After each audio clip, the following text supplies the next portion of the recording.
En ce qui concerne la situation globale en Syrie, le plus important pour moi, c'est de dire que l'Iran, pour l'instant, est le vainqueur. Ça, c'est très important. C'est-à-dire que ce n'est pas une chose qui est véritablement intégrée dans l'esprit de l'opinion publique, qui n'a pas été véhiculée par les médias. Les vainqueurs, ce sont pour l'instant les Iraniens. Pourquoi?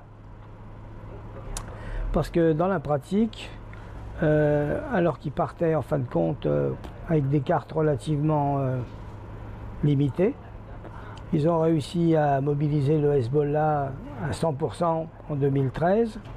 Ils ont sauvé le régime. Ensuite, ils se sont entendus avec les Russes que ça arrangeait beaucoup pour que les Russes interviennent en 2015. Ils ont envoyé dès le début leurs troupes de Pasdaran à travers Al-Quds avec le général Soleimani. Ils ont depuis formé au bas mot 50 000 hommes dans les milices, c'est-à-dire que les milices sont extrêmement agissantes. Ils ont même amené des milices de Pakistanais chiites, des milices de Hazara afghans, et d'ailleurs ces gens-là vont probablement rester sur place.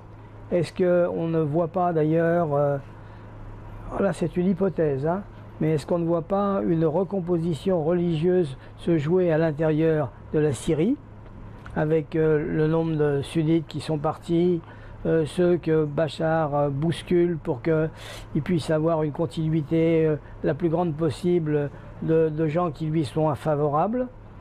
Et donc qu'on va avoir finalement, lorsque apparaîtra une situation plus claire, davantage de chiites qu'il n'y en avait en 2010. Alors, qu'est-ce qui se passe à l'heure actuelle? Bon, M. Trump est venu en disant, bon ben voilà, moi je vais défaire l'État islamique.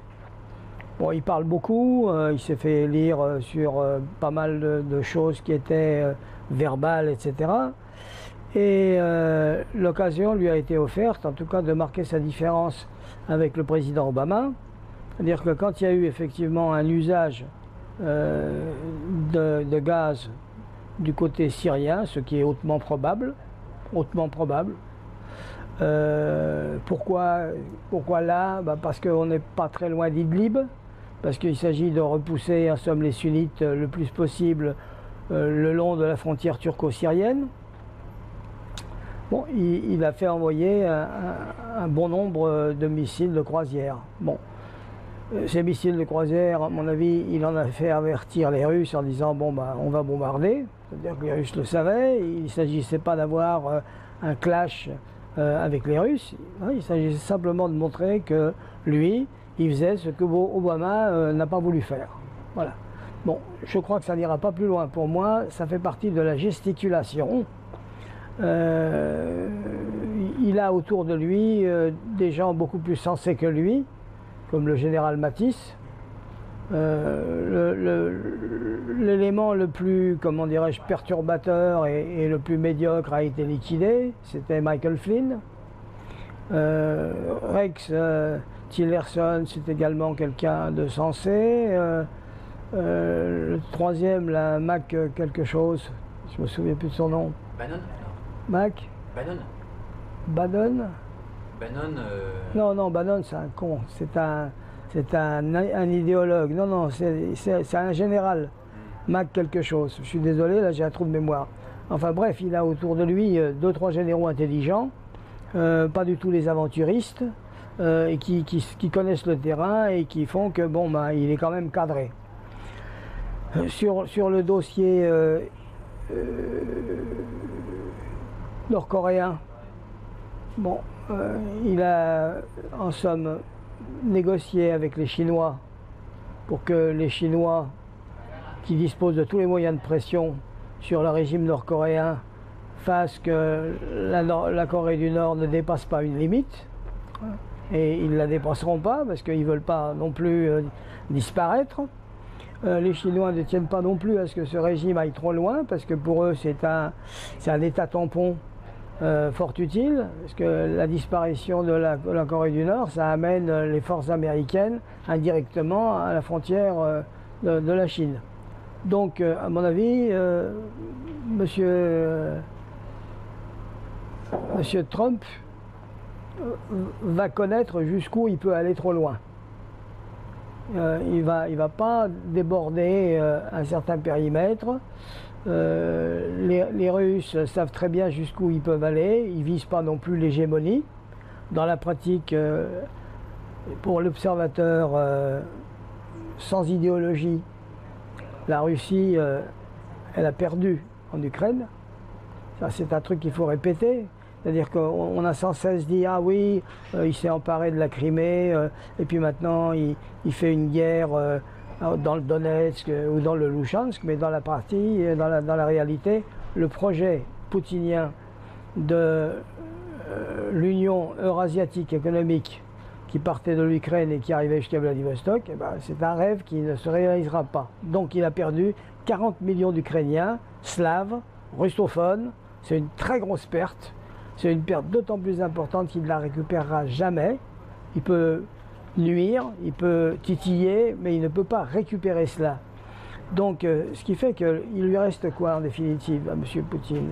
Il lui reste un territoire de 17 millions de kilomètres carrés, peuplé de 120 millions de Slaves. C'est peu, c'est très peu.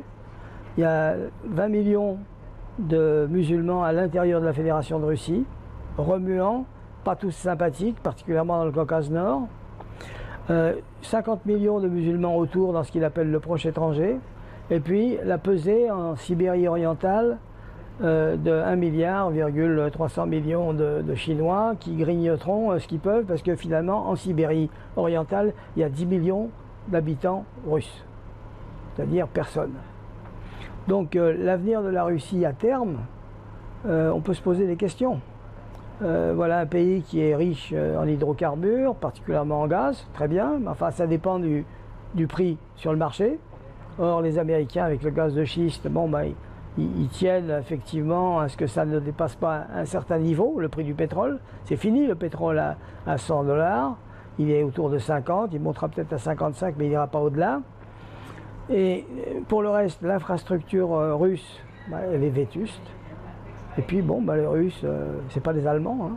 C'est-à-dire que l'éthique du travail n'est pas la même, l'alcoolisme, etc., etc. Donc en d'autres termes, sur la distance, autant les Chinois font problème, c'est-à-dire que la montée de la Chine sur les 30 prochaines années, il n'y a pas de problème, ils vont monter, quoi qu'il arrive, avec toutes les difficultés que tout le monde a.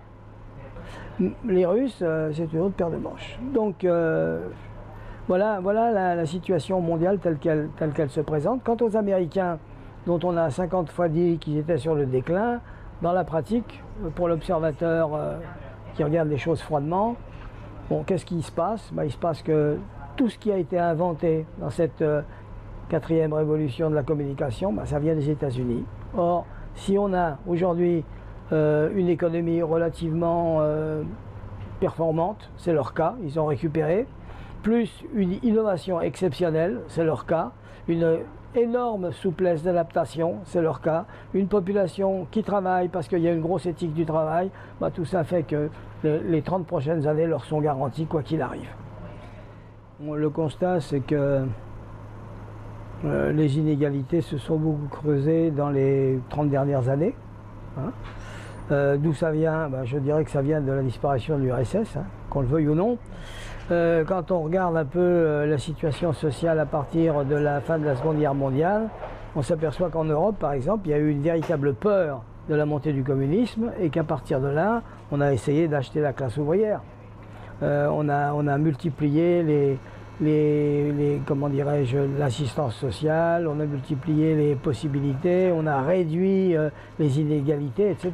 Bon, à partir du moment où l'adversaire a disparu, bon, ben, chacun a repris ses habitudes, les inégalités se sont creusées. Aujourd'hui, ben, tous les économistes constatent qu'aux États-Unis, le 1% du sommet possède ce qu'il possédait probablement vers 1890. Hein, c'est-à-dire on revient à une case ancienne. Bon, alors on peut ajouter tout de suite, il n'y a rien de structuré en bas. Bon, ce qui ne veut pas dire que ça va rester comme ça. C'est-à-dire qu'on ne sait pas comment ça va se passer. On ignore au nom de quelle idéologie, on ignore au nom de quelle mobilisation possible, ces gens-là vont pouvoir protester de façon efficace et non pas juste de façon anarchique. Bon. En Amérique latine, ce qu'on constate, c'est d'abord ça, mais c'est aussi la fantastique progression, enfin, de tout ce qui est illégal, à partir de la drogue, à partir de la criminalité, etc. Ça aussi, ça s'est creusé beaucoup, c'est-à-dire qu'on a la constitution à l'intérieur de l'État de véritables catégories qui échappent à son contrôle et qui sont, potentiellement un danger. Bon. Il y a ceux qui se servent d'ailleurs, entre parenthèses, de la thèse d'Ibn Khaldoun, selon laquelle il y a comme ça des îlots de mécontentement particulièrement agressifs et qui sont prêts à risquer le tout pour le tout. Seulement, ils sont pour l'instant pas porteurs d'un truc idéologique. Les seuls qui sont porteurs de quelque chose d'idéologique aujourd'hui, ce sont les djihadistes. Les djihadistes, ils se croient porteurs d'un véritable programme, à tort ou à raison.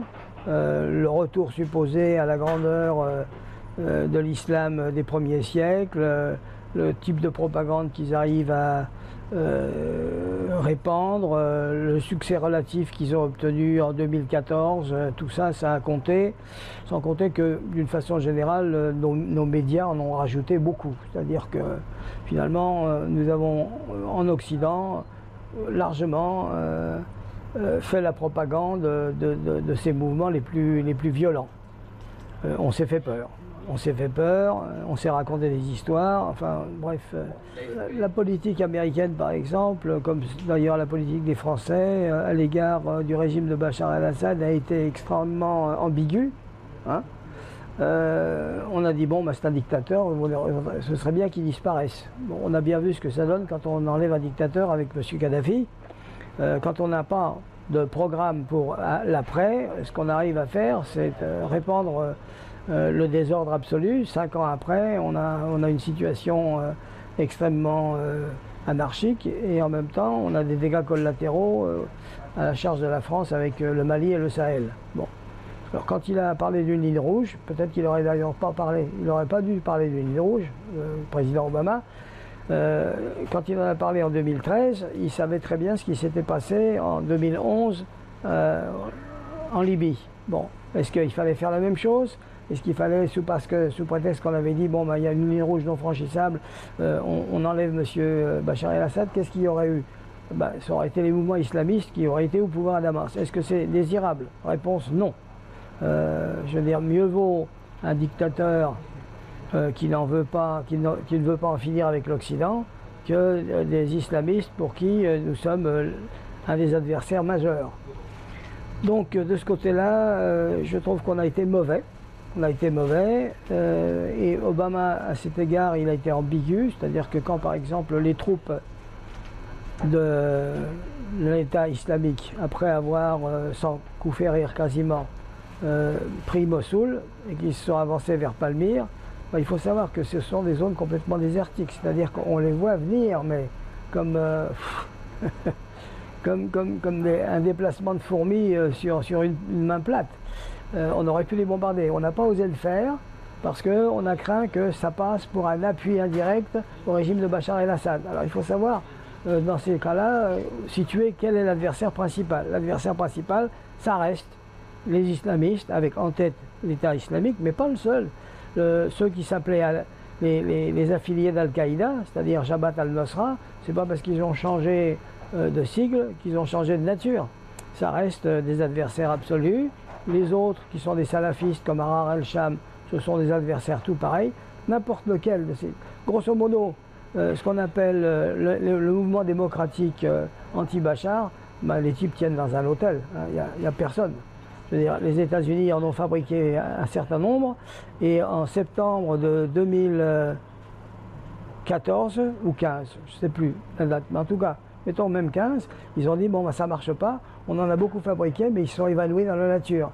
Il y en a qu'on avait armés, ils se sont laissés prendre leurs armes. Il y en a qu'on avait armés qui ont revendu leurs armes. En d'autres termes, il n'y a pas de sunnites modérés. Point final. D'ailleurs, les combattants, ce sont des sunnites, comment dirais-je, totalement déterminés, qui ne craignent pas la mort, dans la mesure où on leur a promis le meilleur pour après. Et c'est donc un combat de longue haleine, parce que c'est une idéologie, comment dirais-je, contre laquelle on ne peut pas faire grand-chose, dans la mesure où on ne parle pas du rationnel, mais de l'irrationnel, et qu'il y a sur l'ensemble de la planète suffisamment d'endroits où la situation est mauvaise, du point de vue social, pour qu'on puisse avoir un recrutement. Où ça? Bon, moi par exemple, je pense que l'Afrique subsaharienne représente un danger majeur pour après-demain. Pourquoi? À l'ouest, il y a une proportion très importante de musulmans. Soit dit par parenthèse, avant l'arrivée de la colonisation, il y avait déjà des mouvements djihadistes véhiculés par les Peuls. Le califat de Sokoto, c'était un vrai califat, le type s'était proclamé calife, etc. À l'est, c'est-à-dire en Europe, en Afrique orientale, il y avait également un Mahdi, il y avait des mouvements de mahdistes, il y avait des, comment dirais-je, une poussée islamiste très très virulente. Rien de tout ça n'est oublié. Les types de la Somalie ne sont jamais qu'une réminiscence de ce qui fut. Donc qu'est-ce qui va se passer? On assiste depuis 15 ans, et pour les 15 ans à venir, à un doublement de la population dans cette zone. Alors qu'aujourd'hui, il n'y a déjà pas de boulot, il y a déjà très peu d'instruction. Le peu d'avancées économiques qu'ils font est empoché par moins d'1% de la population, et le fric se trouve ailleurs. Donc moi je ne vois pas d'autre solution que l'islam, c'est ce qui va se vendre le mieux. Ça va être la confrontation entre les islamistes et les musulmans de façon générale, et les chrétiens ou les animistes. On en a eu une sorte de préfiguration en Centrafrique, où il y avait une minorité de musulmans qui ont brimé une majorité de chrétiens. Bon, la France est intervenue parce qu'on peut intervenir encore, mais on ne pourra pas intervenir dans 5, 6 ou 7 États lorsque ça va être généralisé. Donc là, on va avoir un sérieux problème. Personne ne voudra de 200 ou 300 millions d'immigrés, pas même le Brésil. Non. Donc là, on sera dans un véritable bouillon de culture où la guerre, la famine et les épidémies vont être la réponse la plus probable. Des coins où ça ne marche pas non plus et dont on parle pratiquement jamais, il y a une fantastique montée aujourd'hui de l'islamisme au Bangladesh, qui est un pays qui ne marche pas du tout, où il y a plus de 150 millions de musulmans dans la merde. Bon. Hein? L'Inde, bon, l'Inde avec M. Modi, bon, je veux dire qu'il tient ferme. Les musulmans, ils sont 150 millions, mais ils tiennent aucune hauteur dominante de l'économie.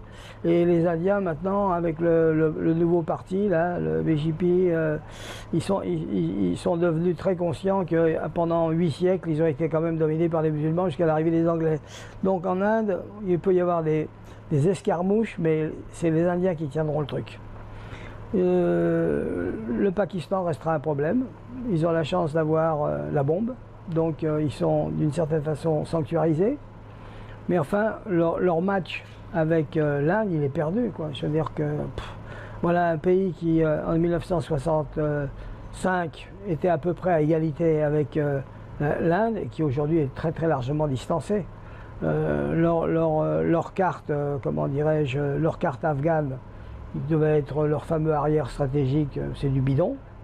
Aujourd'hui, même les talibans sont en ce moment concurrencés par les djihadistes de l'État islamique. On va peut-être même être obligé d'aller aider les talibans contre l'État islamique, c'est pas exclu, ça nous pend au nez. Donc d'une façon générale, pour les 15 années à venir, cet islam va être perturbateur. Ils vont nous coûter cher, mais très franchement, ils vont arriver à rien, quoi. Je veux dire que leur programme, il est vide. Économiquement, ils n'ont aucun programme. Et quand on veut poursuivre, parce qu'on a été humilié, une puissance perdue, eh ben, on emprunte le chemin qu'ont emprunté les Chinois, qu'ont emprunté avec leurs moyens les Coréens du Sud, les Vietnamiens, l'Inde aussi. C'est-à-dire, on fait de la croissance économique. La croissance économique, ça vous sort justement de cette humiliation. Aujourd'hui, il n'y a qu'à voir la Chine. Et voilà numéro 2, alors que au temps de Mao, ils étaient nombreux et faibles. Voilà la façon dont je vois les choses. Pas entamer n'importe quel conflit quand on ne sait pas vers quelle paix on va déboucher. C'est-à-dire qu'il faut avoir une vue claire de qu'est-ce qu'on veut. En définitive, les néoconservateurs américains, en 2003, ils se faisaient une fausse idée de leur omnipotence. Ils pensaient qu'il n'y avait plus personne, vu que l'Union soviétique avait disparu, que la Chine n'était pas encore apparue comme numéro 2, qu'ils allaient pouvoir faire tout, c'est-à-dire, en somme, contraindre l'Irak à devenir un État ami, plus ou moins démocratique, ensuite se tourner vers Bachar al-Assad, lui tordre le bras pour lui dire d'arrêter d'aider le Hamas et le Hezbollah, ce qui aurait aidé les Israéliens, et ensuite contribuer à un changement de régime en Iran. Ils pensaient que c'était faisable. Bon, ça a été complètement le fiasco, vu qu'ils ne connaissaient pas le terrain. C'est pas qu'il n'y avait pas aux États-Unis des gens qui connaissaient le terrain, mais ils n'ont pas été écoutés. Hein. C'est-à-dire que ceux qui ont pris les décisions étaient des idéologues, tout en pensant que c'est les autres qui ont une idéologie d'ailleurs. C'était des idéologues, et ils pensaient qu'étant les plus forts, il n'y avait pas de problème. Bon. Je pense qu'aujourd'hui, on est devenu plus prudent. On se rend très bien compte que gagner une bataille, c'est pas gagner la guerre. Et en même temps que si on n'a pas une solution locale viable, ben, on crée un chaos, comme on l'a créé en Libye, sans pouvoir du tout le résoudre. Donc je pense qu'on va réfléchir à 2 fois avant de cogner. Ça me paraît très important. Deuxièmement, tout ça pour l'instant c'est essentiellement les États-Unis, parce qu'en fin de compte, à part les États-Unis, il n'y a personne. Et est-ce qu'il n'y a pas des groupes en termes d'intelligence stratégique qui peuvent, je ne sais pas moi, un réseau, il y a tout un tas de think tanks américains, il y a de plus en plus d'observateurs des conflits au niveau international, qui ne travaillent pas forcément en réseau. Est-ce qu'il peut y avoir une action de la société civile, entre guillemets, qui peut appuyer là-dessus, où il y a vraiment un rideau de fer entre l'administration centrale et ces intelligences stratégiques nouvelles? Toi, je sais que tu... Oui. Bon, aux États-Unis, ça circule mieux qu'ailleurs. Hein. Aux États-Unis, ça circule mieux qu'ailleurs parce qu'il y a très longtemps qu'entre militaires et non militaires, on cause. En France, c'est très nouveau. Il y a longtemps, la chose militaire était complètement fermée. Eux, ils savaient, les autres, c'était des intellos, etc. Bon, ils ont fini par comprendre qu'il y avait des types qui avaient une connaissance concrète du terrain, parfois davantage qu'eux, puisqu'en fin de compte, plus ça va, moins on les voit sur le terrain. Oui, ça compte. Deuxièmement, il faut reconnaître que les Européens, en 1991, lorsque l'Union soviétique a disparu, jusque-là, ils étaient sous le parapluie américain. Après ça, ils se sont dit, de toute façon, maintenant, il n'y a plus d'adversaire, pourquoi se donner la peine d'eux? Ce qui va dire qu'ils ont complètement laissé les choses à volo. Et aujourd'hui, ils viennent de se rendre compte que, ma foi, si on n'a pas une capacité militaire, on n'est pas pris au sérieux. Pourquoi Erdogan, par exemple, il conchit les Européens? C'est parce qu'il sait que finalement, ils n'ont plus la puissance qu'ils avaient. Autrefois, l'Europe était respectée, elle était même crainte. Aujourd'hui, économiquement, nous sommes très importants en Europe. Politiquement, on est totalement divisé, depuis qu'on a perdu la Grande-Bretagne, davantage encore. Puis de toute façon, même entre l'Est et l'Ouest de l'Europe, on n'a jamais complètement réussi à articuler nos violons. Hein. À l'Est, ils étaient obnubilés par la présence proche de la Russie, et puis à l'Ouest, on était tranquille avec les Américains. Bon, on s'est rendu compte maintenant qu'il faut quand même compter aussi sur nous-mêmes, et c'est un début. Mais avec qui exactement? Avec qui? C'est-à-dire qu'il va falloir que l'Allemagne cesse de s'occuper uniquement de problèmes économiques et autres, et qu'elle fasse un effort du point de vue militaire si on veut être respecté dans le reste du monde. C'est-à-dire que l'Europe, 60 ans après, je ne parlerai pas d'un fiasco, mais enfin c'est quand même au moins un demi-échec. Hein. C'est pas parce qu'on a réussi à faire un euro difficile, un Schengen fragile et une économie performante qu'on a réussi quelque chose. Donc on sait beaucoup s'aborder nous-mêmes d'ailleurs. Ça commence avec la CED, ça s'appuie avec 2005, le refus de la Constitution, etc. etc. C'est-à-dire que bon, maintenant on est obligé de se dire qu'est-ce qu'on va faire.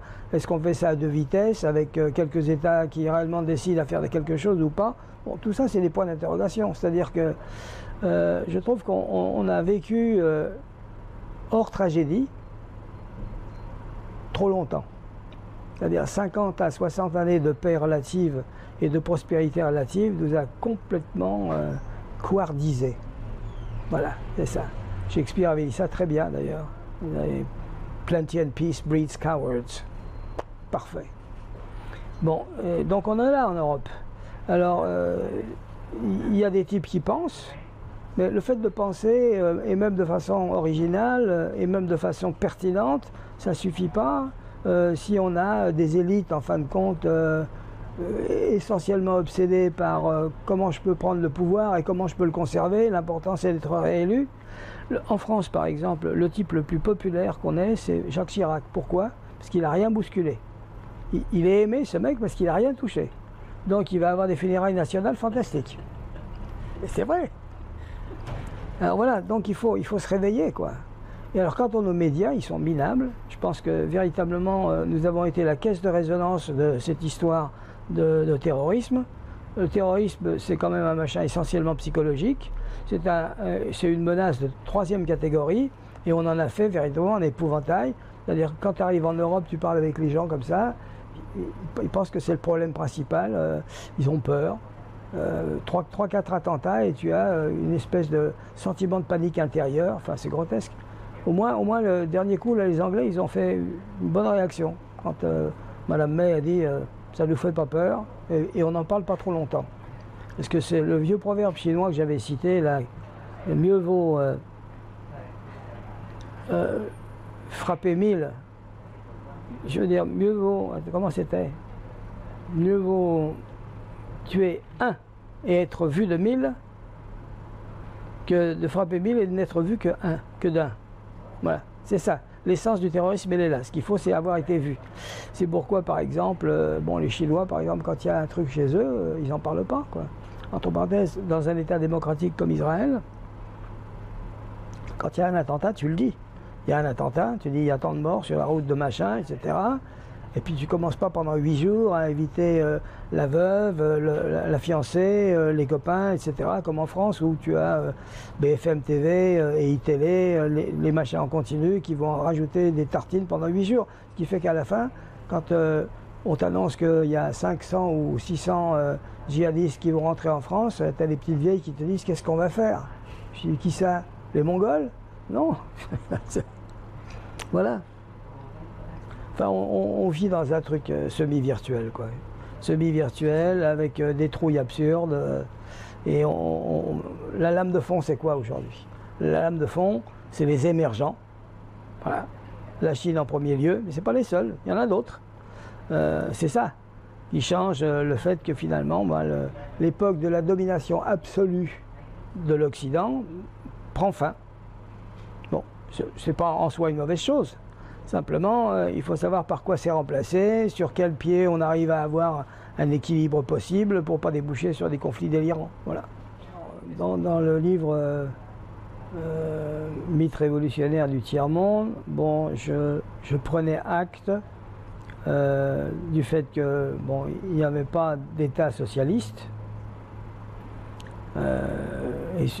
et moins encore chez ceux qui prétendaient être des socialistes arabes, etc. etc. C'est-à-dire, tu vois, que la mode soviétique de réussir à faire une percée à travers les plans quinquennaux, le Spoutnik, etc., ça avait joué son rôle dans certaines années, fin des années 50, début des années 60, ce qui fait que même des types comme Nasser, qui étaient finalement que des nationalistes, ils éprouvaient le besoin de dire bon, on fait une charte du socialisme en 1960, etc. Bon, donc je dénonçais le fait que c'était des socialismes bidons qui ne modifiaient pas les structures sociales chez eux du tout et qui, en plus, et ça c'était la grosse différence avec l'Union soviétique, ne produisaient pas de croissance. Pas de croissance. Là, tu peux raconter tout ce que tu veux sur le socialisme, puis si tu ne fais pas de croissance, c'est zéro. Voilà. Ça, c'est une chose. La deuxième que j'essayerai de dire, c'est que la guérilla ne triomphe pas nécessairement parce qu'elle fait une guerre irrégulière, et elle ne triomphe pas nécessairement parce que la cause est juste. C'est-à-dire que par exemple, la théorie du Foucault, moi je me levais contre, en disant c'est une théorie qui débouche sur l'échec. Pourquoi? Parce que Guevara, dans son bouquin La guerre de guérilla, que j'avais traduit à l'époque avec Juliette Mince, la guerre de guérilla disait on a appris 3 choses chez nous. La première, c'est qu'on peut vaincre une armée régulière, très bien. La deuxième, c'est que c'est en montagne que ça se passe, très bien. Et la troisième, c'est inutile d'attendre des conditions objectives. Le Foucault, c'est-à-dire les mecs qui montent sur la montagne, ça suffit pour entraîner le monde. Ben, c'est faux. C'est faux, c'est-à-dire que ça a marché à Cuba. C'est-à-dire qu'il est arrivé 82 mecs, après avoir annoncé qu'ils arrivaient, vu qu'ils se retrouvaient à 12. S'ils n'avaient rien annoncé, ils seraient peut-être restés à 82. La deuxième, c'est qu'ils ont réussi à être appuyés par de larges secteurs de la population cubaine, parce que leur programme, ça s'appelait Pan y Libertad. Il n'a jamais été question de lutte des classes. Ça, c'est un truc qu'on a annoncé après le pouvoir, quand on a commencé à nationaliser les grandes propriétés américaines, et puis que Castro a déclaré début 61, somos marxistas-leninistas. Bon. Donc, ils ont eu en fin de compte la neutralité bienveillante des États-Unis, chose capitale. Le mec du New York Times, par exemple, avait dit ils sont vraiment sympas, ces barbus, ils luttent contre une dictature dégueulasse. Fangio, ils avaient l'intelligence de l'avoir attrapé, ils l'avaient gardé une semaine, ils l'avaient traité merveilleusement. Ils n'avaient rien demandé pour le libérer. Et quand il a été libéré, il a dit ces mecs sont formidables. Bon, voilà, ils savaient travailler. Mais en fin de compte, lorsque par la suite, des gens ailleurs ont voulu imiter le Foucault à la cubaine, ben, ils sont heurtés à l'hostilité immédiate des régimes qui sentaient très bien qu'ils allaient se faire balayer, l'hostilité immédiate des États-Unis qui ont envoyé les mecs pour former des contrats insurrectionnels, et ils ne s'en sont pas sortis. Quant à Guevara, alors tout ça j'explique là-dedans, Guevara, il faisait de l'ultra-volontarisme. En Afrique, il a complètement échoué parce qu'il ne s'est pas rendu compte de ce que c'est que les conditions africaines.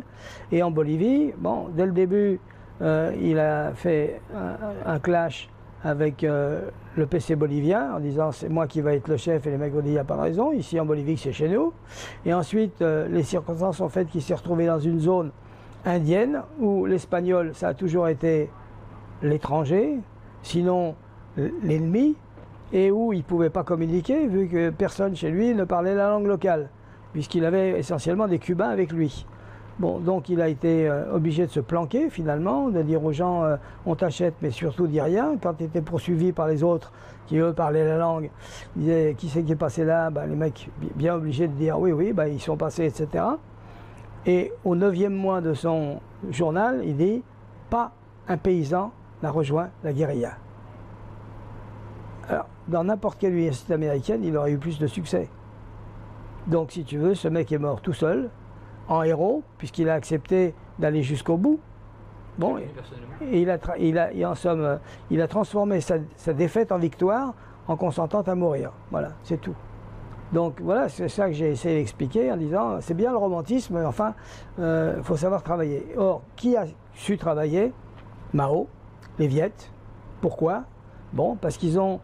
Mao, par exemple, il a fait une innovation fantastique, à part toutes les conneries qu'il a fait par la suite. Il a fait une innovation fantastique, il a dit, non, nous, c'est pas de la guérilla qu'on veut faire. La guérilla, en fin de compte, ça consiste à affaiblir une armée régulière. Nous, ça ne nous intéresse pas. Nous, ce qu'on veut, c'est prendre le pouvoir. Comment est-ce qu'on peut prendre le pouvoir? En utilisant la guérilla au début, oui. Mais il nous faut un appui des masses. Comment est-ce qu'on peut avoir un appui des masses? Il nous faut des cadres. Il faut former des cadres. Ensuite, ces cadres, on les envoie à la campagne. Et ils s'insèrent dedans. Ils parlent la même langue, le même langage. Et il faut qu'ils expliquent pour qui nous combattons, pourquoi nous combattons.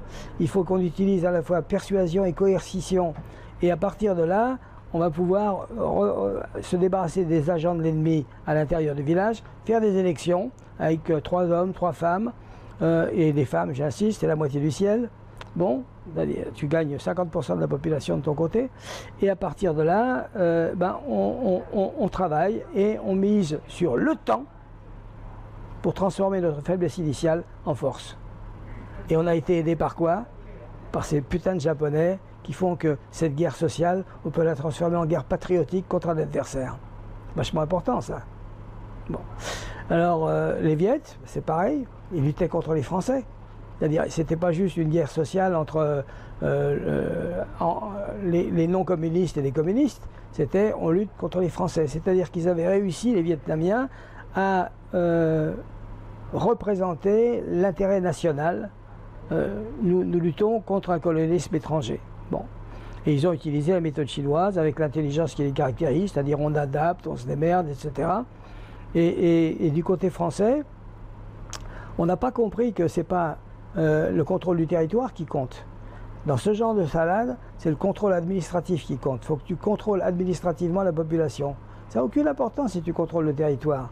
Les mecs, ils croient qu'ils contrôlent le territoire. Toi, tu contrôles la population.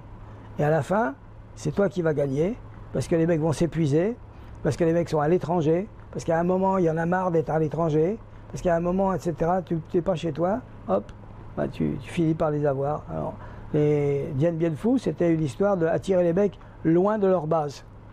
Mais ils n'avaient pas calculé que tu avais des centaines de milliers de coulis qui allaient venir t'apporter le ravitose, les armes et le reste. Et que tu pourrais, en perdant beaucoup d'hommes, te faire les Français.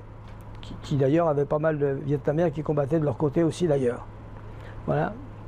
Donc c'est ça que j'ai essayé d'expliquer là-dedans. C'était pour casser, si tu veux, le côté... ouais, le tiers-monde va triompher. Ouais, le côté mythique de Fanon, du style, ce que la classe ouvrière n'a pas pu faire, ben, nous, le tiers-monde, on va le faire. Voilà.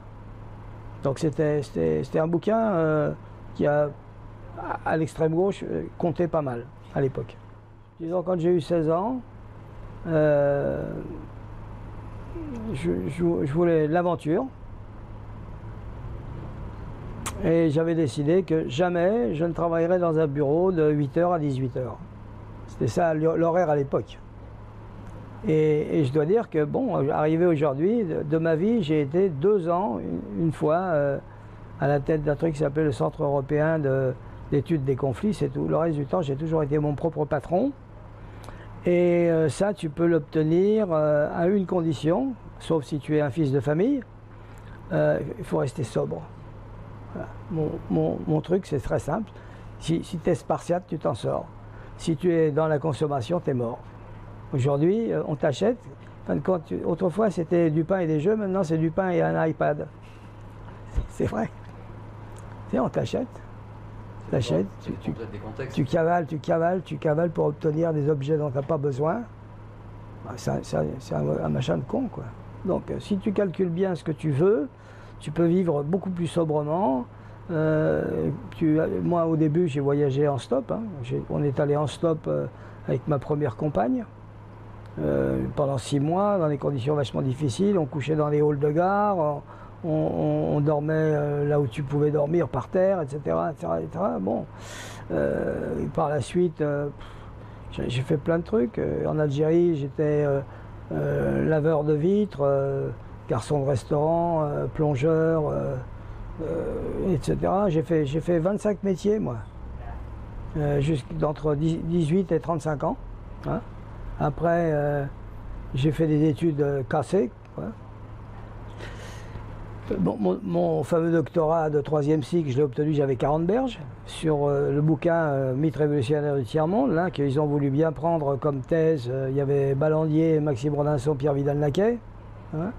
Mais avant ça, j'avais percé aux États-Unis. C'est-à-dire qu'aux États-Unis, une société infiniment plus souple que les sociétés européennes, j'arrivais en ayant passé du temps chez les Palestiniens, 6 mois, du temps chez les Nord-Vietnamiens, où j'avais expliqué pourquoi ils ne seraient pas vaincus. Et le bouquin a été traduit chez Penguin. Et avec Amilcar Cabral, pour montrer comment on utilise la méthode chinoise adaptée en Afrique. Bon, alors les mecs disaient, bon, fais voir ce que tu sais faire. Ah ouais, d'accord, on te prend. Ma première rencontre avec les États-Unis, c'est simple. Je suis arrivé, je faisais une conférence à Yale sur pourquoi les Américains ne vont pas réussir à contraindre les Nord-Vietnamiens d'aider le Sud. Bon, j'explique comment ils s'y prennent. sans truc idéologique, justement la technique.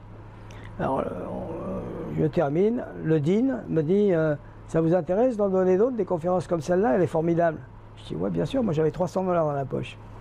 J'ai dit oui. Alors le mec devant moi, il décroche le téléphone, il appelle 5 universités, Stanford, UCLA, Princeton et Cornell.